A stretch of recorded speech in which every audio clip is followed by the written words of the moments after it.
जब हनुमान जी का भक्त बस डूबने ही वाला था और अपनी अंतिम सांसें ले रहा था, तब हनुमान जी ने दिखाया एक ऐसा अनोखा चमत्कार जिसे देख सभी हो गए हैरान। जब खुद हनुमान जी आए अपने भक्त को बचाने। यह सच्ची घटना माधव राम जी की है। आखिर क्या हुआ उस रात माधव जी के साथ? दोस्तों, हनुमान जी हर जगह हैं। भक्त जब भी मुसीबत में हो तो बस उनको याद कर ले और हनुमान जी अपने भक्त के लिए दौड़े चले आते हैं। ऐसा ही कुछ हुआ माधव राम जी के साथ। माधव राम जी बड़े ही हनुमान भक्त हैं।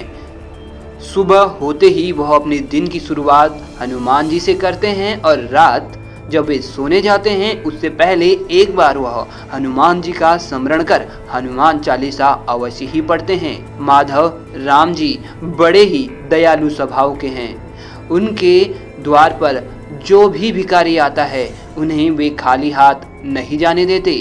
पास के ही एक मंदिर में वे पुजारी भी हैं। सुबह शाम हनुमान जी का भजन कीर्तन करना, हनुमान जी की दोहे चौपाई इत्यादि पढ़ना उनका दैनिक काम है। बाकी उनको जो भी समय मिलता है उसमें वे अपने घर के ही पास एक छोटे से खेत में खेती करते हैं। परंतु जहां भी उन्हें पता लगा कि भजन कीर्तन का प्रोग्राम चल रहा है, वे सब कुछ छोड़कर उस भजन कीर्तन मंडली में शामिल हो जाते हैं। गांव का हर एक व्यक्ति माधव राम जी के मधुर संगीत का दीवाना है, क्योंकि वे गाते ही इतना मीठा भजन है कि हर कोई उसे सुनने के लिए मजबूर हो जाए। एक बार की बात है, वह दिन हनुमान जयंती का दिन था।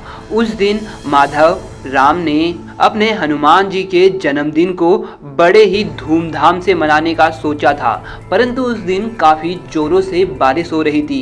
परंतु ऐसे में भी उसने सारा आयोजन कर लिया, यानी भंडारे से लेकर पूजा भजन कीर्तन आदि सब की व्यवस्था करी और दूर दूर से बड़े बड़े पुजारी पंडित और गांव के लोग इस भजन कीर्तन में शामिल होने के लिए आए। इस प्रोग्राम में सभी ने बढ़ चढ़ कर हिस्सा लिया और यह प्रोग्राम काफी अच्छा गया।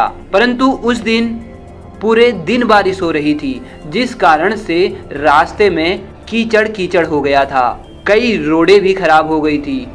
कई रास्तों पर तो पानी भर गया था। क्योंकि सारा संचालन का काम माधव राम जी ने ही किया था, तो उनको रात को घर वापस लौटते समय थोड़ी लेट हो गई और जब वे रास्ते में जा रहे थे तो वे कीचड़ जगह जगह होने के कारण काफी परेशान थे। अभी वे कुछ दूर चले ही थे कि अचानक से उनका पैर फिसला और पास के ही नदी के पास वे जा गिरे। तभी उनके हाथ एक टहनी लगी, जिस कारण वे थोड़े से संभले, परंतु कीचड़ इतना अधिक था कि वे उस टहनी से भी अपना बैलेंस नहीं बना सके और फिसल कर नदी में गिर ही गए। भारी बारिश के कारण नदी का वेग भी काफी अधिक बढ़ गया था। नदी की जो लहरें थी वह काफी तेज बह रही थी, जिस कारण से नदी के वेग के साथ ही साथ माधव राम जी भी बहने लगे। माधव राम जी समझ चुके थे कि अब बचना मुश्किल ही नहीं नामुमकिन है और आसपास मदद के लिए भी वे किसी को आवाज नहीं लगा सकते थे, क्योंकि इतनी रात में पहले तो कोई बाहर निकले क्यों, और उसके साथ ही काफी बारिश होने की वजह से लोग टहलने के लिए भी बाहर नहीं निकलेंगे। अब माधव राम जी को अपनी मौत साफ साफ दिख रही थी, परंतु उन्होंने हिम्मत नहीं हारी। उन्हें लगा कि उनके भगवान हनुमान जी उन्हें बचा लेंगे, इसलिए अंत समय में उन्होंने हनुमान जी को याद करना उचित समझा और उन्होंने अपने मन में कहा, हे बजरंगबली, अब मैं आपकी शरण में। इसके साथ ही धीरे धीरे वे नदी के साथ बहने लगे और कुछ ही क्षणों में उनकी सांस जाती रही और वे बेहोशी की हालत में आ गए थे।